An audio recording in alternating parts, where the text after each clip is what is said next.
So here is the book of James, and as I look at this section, you might notice a couple of things that are new. So first of all, you can see these margin ribbons that you won't have seen earlier. And the second thing that you're able to see is these little icons here in the text. There are two of them. One of them looks a bit like a pulpit, and one of them looks a little bit like an open Bible. So those markers are the new feature, and they're sermon and Bible study markers. So they help you to discover sermons or Bible studies that you've created in the past. If you've got lots of notes in Logos, all of your notes will have a little note indicator. By default, it's a little yellow icon that appears in Bibles. We display those in the text. And these work in just the same way, except instead of pointing to your notes, they point to your sermons and your Bible studies. You may remember the counseling guide was folded into Factbook in version 44, and now the theology guide is there too. So there's a couple of reasons why we've done that. The first is that guides are built on an older technology that's only available on desktop, whereas Factbook is built on a newer technology that's available across all three of our platforms, desktop, web, and mobile. Lots of you want more power on the mobile app or perhaps the web app. So now for the first time, you'll have access to theology resources on the go. Now, all of the information, as I said, that was available in the old theology guide is now in Factbook. And if I scroll down here, you'll see that the key passages are theological passage. This related topics section now has theological information in it for the first time. That wasn't available until this release. And the theology section, if I go a little bit further down, here it is, that's had a big update as well. So you'll see that I've got cloud resources here that wasn't in the old Theology's Factbook section. Print library books would also be included as well. And the option to summarize wasn't available previously. That's now been added.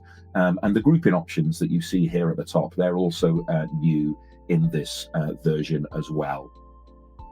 Remember that Factbook, of course, is identical across desktop, web, and mobile. So although I'm showing you here my Windows PC, it's exactly the same on web and mobile, and indeed on a Mac as well. So that's the first change to Factbook with this release. So here's the book section. Now, in the previous version of Factbook, we had two sections. One was called Library, and one was called Bookstore.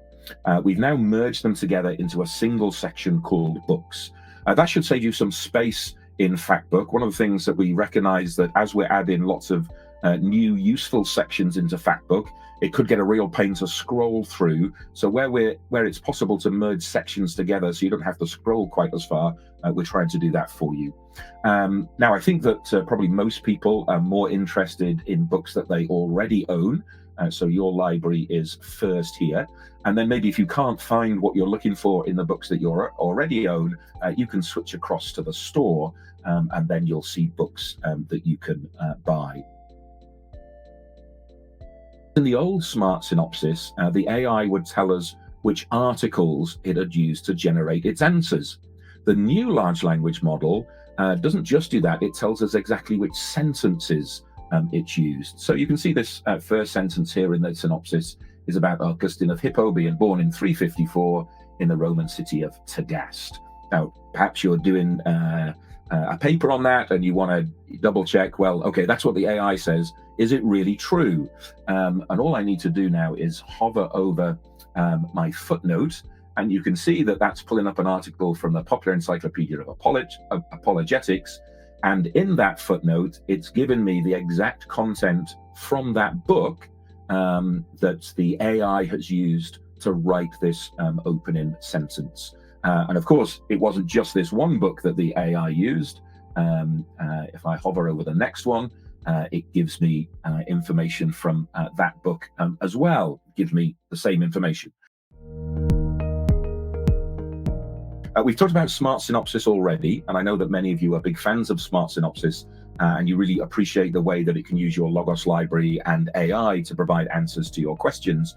But if there's one thing that we've heard again and again, it's that you want to be able to ask follow-up questions after you're reading Smart Synopsis.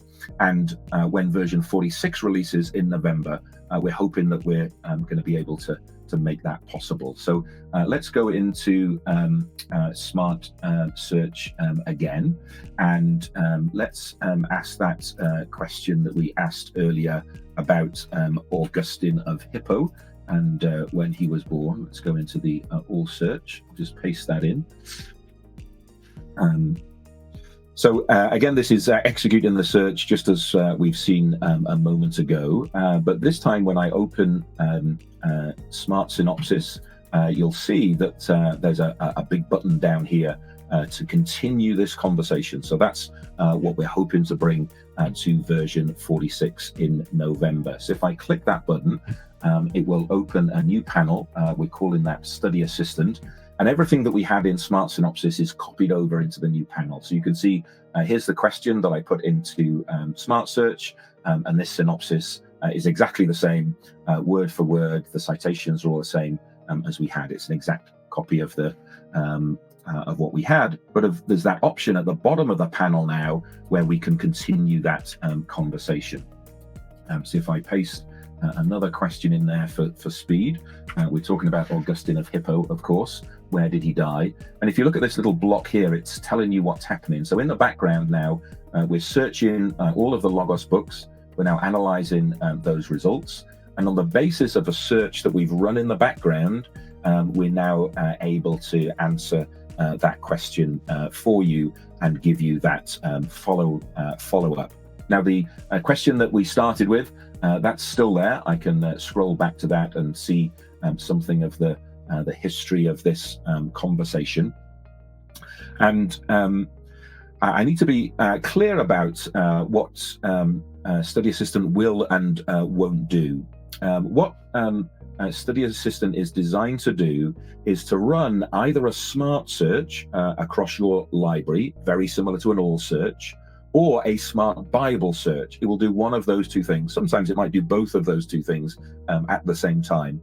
And having done that, then it will get all of the Bible verses or all of the articles that it's found in those books, and it will generate the answer with citations from those books or from your Bible. But hopefully it is going to really help you to get the most out of your Logos library.